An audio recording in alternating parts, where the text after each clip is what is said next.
జరిగితే ఈశ్వరుడు ఈ స్థితిని ఇచ్చాడు. ముక్కోటి ఏకాదశి నాడు రెండు జరిగాయి అని చెప్తారు. ఒకటి, అమృతం పాలసముద్రంలోంచి పైకొచ్చింది. రెండు, ముక్కోటి ఏకాదశి నాడే పరమేశ్వరుడు హాలాహలాన్ని భక్షణ చేశాడు. పరమేశ్వరుడు లోకం కోసం హాలాహలాన్ని భక్షించాడు కాబట్టి ఆ రోజున మేమేమీ తినకుండా ఉంటామంటారు శైవులు. అమృతాన్ని లోకం కోసం ఉత్పాదించి మహాకూర్మంగా పాలసముద్రంలో పడుకుని తన వీపు అంత ఉరుసుకుపోతున్నా దేవతలకు అమృతోత్పాదనం చేసి వాళ్ళని కాపాడి రాక్షసుల్ని మోహిని రూపంలో నిగ్రహించాడు కాబట్టి విష్ణు స్వరూపం కోసం మేము ఉపవాసం ఉంటున్నామంటారు వైష్ణవులు. విష్ణువు అంత గొప్ప స్థితిని పొంది దేవతలకి రాక్షసులకి అమృతాన్ని పంచేటప్పుడు రాక్షసులకు చిక్కకుండా దేవతలకి పంచడానికి కావలసిన మోహ పెట్టగలిగినంత సౌందర్యాన్ని అమ్మవారిని ఉపాసన చేసి పంచగలిగాడు కాబట్టి అమ్మవారు ఈ అదృష్టాన్ని కల్పించింది కాబట్టి మేము ఉపవాసం ఉంటామంటారు శాక్తేయులు. అసలు ఇన్ని కార్యాలు జరిగాయి అంటే ఏ విఘ్నం లేకుండా చేసిన వాడు మా గణపతే కాబట్టి మేము ఈ రోజున ఉపవాసం ఉంటామంటారు గణాపత్యుడు. ఈశ్వరుడు అన్నాడు, నీవు నీ జేబులో ఉన్న 10 రూపాయలు ఇంకోడికి ఇచ్చేయడం కష్టమైనా క్లేశపడి ఇవ్వడం వల్ల పుణ్యం ఇచ్చినట్టే ఈశ్వరుణ్ణి చేరుకోవడం కోసం నీకిచ్చిన తెప్ప అయిన ఈ శరీరాన్ని క్లేశ పెట్టడానికి ఏకాదశి వ్రతాన్ని నిర్ణయం చేశాడు. ఏకాదశి వ్రతం చాలా గంభీరమైన వ్రతం. అందుకే లోకంలో పెద్దలు ఏం చెప్తారంటే, అందుకే ఉత్తర ద్వారం తీయడం అన్నది ఒక్క శ్రీరంగ క్షేత్రానికే ఉంది. అసలు నిజానికి మిగిలిన క్షేత్రాల్లో ఉత్తర ద్వారాలు తీయాలనే మాటలు లేవు. కాలక్రమంలో ఏమైందంటే అందరూ శ్రీరంగ క్షేత్రానికి వెళ్ళి ఇన్ని కోట్ల మంది ఉత్తర ద్వార ప్రవేశం చేయలేరు. కాబట్టి కొంతలో కొంత ఎక్కడ ఉన్న విష్ణు క్షేత్రాన్ని అక్కడే శ్రీరంగ క్షేత్రంగా భావన చేసి రంగనాథుణ్ణి స్మరిస్తూ ఉత్తర ద్వారంలోంచి పెడతారు. ఉత్తర ద్వారంలోంచి ఆ రోజున శ్రీ మహావిష్ణువు ఏమీ చెయ్యలేనివాడు, అన్ని విధాలా ఇంకా అసలు నేను ఈశ్వర ఏమీ చెయ్యలేను, నువ్వే నాకు ఆధారం, నువ్వే నన్ను తీసుకుపో అన్నవాడిని ఉత్తర ద్వారం తెరిచి తనతో తీసుకుపోతాడు. ఉత్తర ద్వారం తీస్తే మీరు ఎటువైపు పెడతారు? ఉత్తరానికి పెడతారు కదండి. ఉత్తర ద్వారం ఎందుకు తీయడం? దక్షిణ ద్వారం తీయకూడదా, తూర్పు ద్వారం తీయకూడదా? తూర్పు మంచిది కదా, మరి ఉత్తర ద్వారం ఎందుకు? మీరు యథార్థాన్ని గమనిస్తే ఉత్తరాన ఏముంటుందో తెలుసా అండి? హిమాలయాలు ఉంటాయి, ఉత్తరాన కైలాసం ఉంటుంది, ఉత్తరాన మృత్యుంజయుడు పరమేశ్వరుడు ఉంటాడు. ఉత్తర దిక్కుకి ప్రయాణం చేయడం అంటే దక్షిణ దిక్కుకి ప్రయాణం ఆగిపోతుంది. దక్షిణ దిక్కుకి ఏదెడుతుందంటే శ్మశానం ఉంటుంది దక్షిణ దిక్కున. ఎన్ని కోట్ల జన్మలు ఎత్తినా ఆఖరికి శరీరం వెళ్ళిపోయేది అక్కడికి.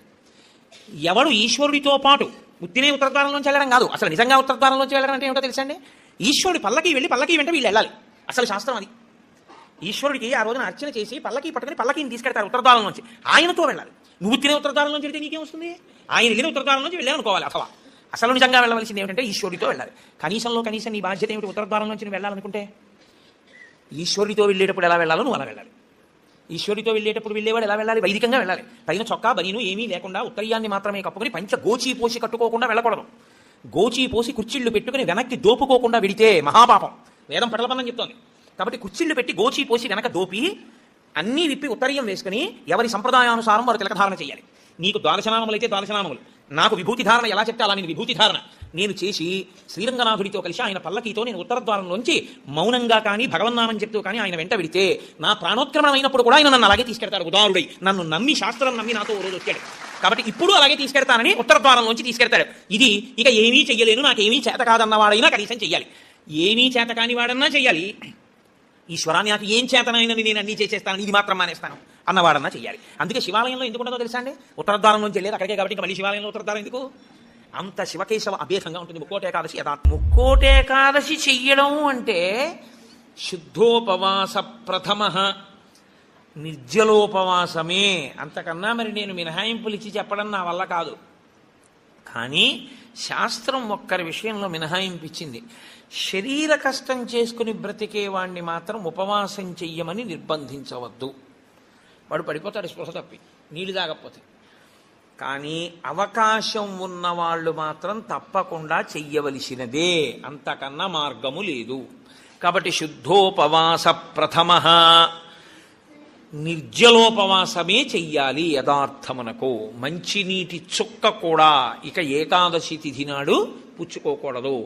ద్వాదశి వచ్చింది ఇక నువ్వు ఉపవాసం ఉండకూడదు. ద్వాదశి తిథియందు ఉండగా, తిథియందు పరివ్యాప్తమై ఉండగా నువ్వు ఉపవసించి ఉండకూడదు. మళ్ళీ వ్యతిరేక ఫలితం వస్తుంది. ద్వాదశి తిథి ప్రవేశించేసింది, ఇక నువ్వు పారణ చేసేయాలంతే. ఎలా పారణ చేయాలో తెలుసా అండి? ద్వాదశి తిథి ప్రవేశించేటప్పటికి నువ్వు పరిశేచనం చేసేయాలంతే.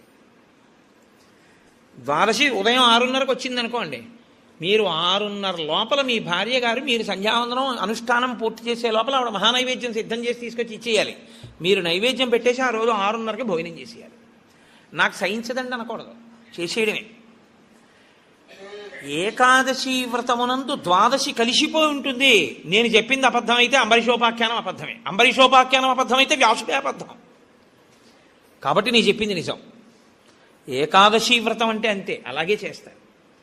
ఇలా కాని చెయ్యగలిగితే ముక్కోటి ఏకాదశి నాడు నీకు నేను 3 కోట్ల ఏకాదశులు చేసిన ఫలితాన్ని నీ ఖాతాలో వేసేస్తాను. ఎందుకో తెలుసా? 1 శరీరమును క్లేశపెట్టావు, 2 మనసును ఏకాగ్రతతో నిలబెట్టావు. మీరు ఉపవాసం చేసేటప్పుడు పండు కాని కాయ కాని అథవా కాసిన పాలు కాని తాగితే ఉపద్రవం ఏం రాదు, దానికి దోషం పట్టదు శాస్త్రం. ఎందుకంటే శాస్త్రం ఉపవాసం మీద చర్చ చేస్తుంది.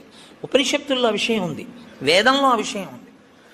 తినకూడదు, రాత్రి వేళ తినాలి. ఇంకా అలా శరీరంలో పదార్థం వెయ్యకపోయినా నిలబడగలిగిన శరీరాలు ఇన్నున్నాయి. ఇందులో ఎంతమంది ఆ దారుఢ్యం ఉన్న వాళ్ళు ఉన్నారు? వాళ్ళని సప్తమి తిథి నుంచే మనం ఎలా సిద్ధం చేద్దాం. వాళ్ళని సిద్ధం చేసి ముక్కోటి ఏకాదశి నాడు ఎంతసేపు ఉండగలిగితే అంతసేపు ఉంటాడు. ఇక తప్పలేదు, 4 నీళ్లు గుటకలు తీయవలసి ఉంటుంది. నన్ను నమ్మండి, నీ ఉపవాసం పాడవు. అది పుచ్చుకోకపోతే శరీరం పడిపోతుంది. ఇప్పుడు ధర్మం ఏమైపోతుందో తెలుసా అండి? ఆమరణ నిరాహార దీక్ష శాస్త్రమునందు అత్యంత మహాపాపము. నీ శరీరం పడిపోయే వరకు మీరు ఏమీ తినను ఏమీ తాగను అని భీష్మిస్తే ఆ వ్రతఫలం ఇవ్వరు, పిశాచత్వం ఇస్తారు. అన్నం తినకుండా నీళ్లు పుచ్చుకోకుండా ఎవడైనా శరీరాన్ని పడగొడితే వాడి జీవుణ్ణి పిశాచంలోకి ప్రవేశపెడతారు. అందుకని ఇప్పుడు నీ ప్రయత్నం మీరు చేశారు, ఇక శరీరం పడిపోతాం, తప్పదు, నీళ్లు పుచ్చుకోవాలి. ఇప్పుడు మీరు ఎంత నీరు తాగితే శరీరం నిలబడుతుందో అన్ని నీళ్లు తాగారు, అది ఉపవాసంలో అంతర్భాగం అయిపోతుంది. ఇప్పుడు ఒక్క అరటిపండు లోపల వేయకపోతే శరీరం నిలబడదు. అరటిపండు లోపల పడేశారు, మీకు ఉపవాసమునకు భంగము రాదు. కాబట్టి గురుముఖత చాలా జాగ్రత్తగా శాస్త్రము చెప్పిన నియమములను బాగా విని అసలు దాని మీద తర్ఫీదు ఏడాది మొదలుపెట్టారనుకోండి, మీరు చాలా తక్కువ మందితో మేము ఇలా చేస్తాం అన్న సంకల్పం 1. 2 అన్నిటికన్నా ప్రధానంగా దృష్టిలో పెట్టుకుని చేయవలసింది ఏమిటో తెలుసా అండి? నీరు పుచ్చుకోకుండా ఆహారము పుచ్చుకోనప్పుడు మనసు ఆ స్థితికి వెడుతున్నప్పుడు ఎంత ఖేద పడుతుందో ఇప్పుడు అర్థమవుతోంది. ఇప్పుడు మనసు నిలబెట్టడం అనేది ఎంత కష్టమో తర్ఫీదు చేస్తానంటూ నిలబెడుతున్నాడు అనుకోండి, వాడు ఆఖరికి ఈశ్వరుడు ఎందుకు కలిసిపోతాడు ఆ ఒక్క ప్రయత్నంతో. వాడికి మనసు లొంగిపోతుందంటే లొంగిపోయి ఈశ్వరనామమును ఎంత ఖేదంలోనైనా చెప్పడం వాడికి అలవాటు. దీనికి ముక్కోటి ఏకాదశి వచ్చింది. అయితే ముక్కోటి ఏకాదశి నాటి యథార్థమునకు కాబట్టి ముక్కోటి ఏకాదశి తిథి ఏకాదశి తిథి అంత గొప్పవై ఉంటాయి. అందుకని ఉత్తరద్వార ప్రవేశం చేస్తారు. అటువంటి ముక్కోటి ఏకాదశి తిథి నాడు మీరు భగవత్ సంబంధంగా ఏది చేసినా కూడా దేశకాలాదులను అనుసరించి కోట్ల రెట్లలో ఈశ్వరుడు దాని ఫలితాన్ని ఏర్పాటు చేసేస్తాడు.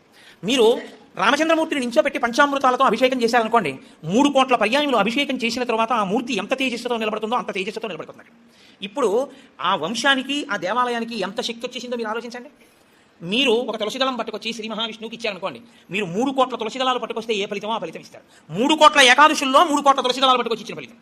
మీరు రేపు ఒక్కసారి శ్రీరామ రామ రామే తిరమే రామే మనోరమే అన్నారనుకోండి, 3 కోట్ల పర్యాయములు విష్ణు సహస్రాన్ని పారాయణ చేసిన ఫలితం వేస్తారు. రేపు అన్ని 3 కోట్ల మీద వేస్తారు. రేపు మీరు ఏమీ చేయలేదనుకోండి, 3 కోట్ల పాపాలు చేసిన ఫలితం వేస్తారు. మరి అంతే కదండి. 100 మంది పరీక్ష కడితే 30 మంది పాస్ అయ్యారని నేనంటే 70 మంది ఏమైనట్టు? ఫెయిల్ అయినట్టేగా. మరి ఏమీ చేయని వాడు ఏమైనట్టు? పాపాన్ని పొందినట్టు కదా 3 కోట్ల పాపాలని. కాబట్టి ఉత్తరద్వార దర్శనము చెయ్యాలి, ఉపవాసము చెయ్యాలి. ఇందులో ఎవరెవరు ఏ మినహాయింపులో కడతారో మినహాయింపును అనుభవించినా తాను చెయ్యగలిగింది చెయ్యాలి. నేను ఏమీ చెయ్యలేని వాడిని అనడానికి మాత్రం నీకేమీ లేదు. నువ్వు అసలు కదలేని వాడి ఇంట్లో కూర్చుని గోవిందనామైనా చెప్పాలి. కాబట్టి రేపొక్క రోజు ఉదయం నుంచి కనీసం రాత్రి నిద్రపోయే వరకు జాగరణ చేయకపోయినా నిద్రపోయే వరకు భగవన్నామమునందు మాత్రమే నిబద్ధుడై ఉంటే అంతకన్నా భాగ్యం ఏముంటుంది? హరిప్రసాద్ గారి ద్వారా